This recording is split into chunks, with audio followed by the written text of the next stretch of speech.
Finale al Cardio Palma e vittoria per il Palermo Futsal Club che rimane ancorato al primo posto 6-3 contro il Gesan. Siamo qui con mister Gentile, chiediamo subito le prime impressioni a caldo dopo la partita. Intanto ciao Marco e grazie sempre per il tuo lavoro. Impressione a caldo, è stata una partita tiratissima, è finita bene e stiamo festeggiando.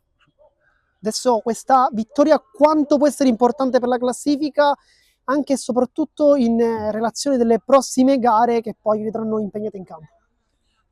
Secondo me questa è una vittoria molto importante perché la Gesen è una squadra molto organizzata. Infatti, secondo me anche, secondo me forse il 6-3 è magari un pochettino esagerato, perché se vittoria doveva essere secondo me di misura, perché gli equilibri erano questi oggi. Ecco perché poco fa dicevo che c'è ancora più soddisfazione per questa vittoria.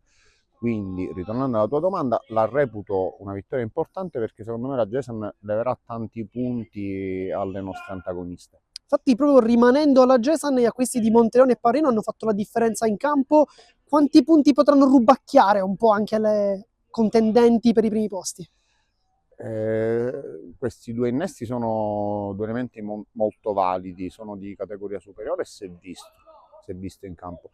Quanti punti possono recuperare, questo ovviamente è impossibile da sapere, però ci hanno reso la vita difficile. Suppongo che come l'hanno resa a noi lo faranno anche con le altre squadre.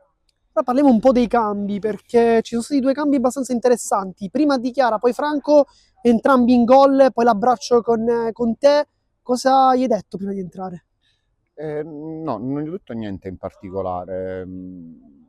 Io oramai i ragazzi li conosco.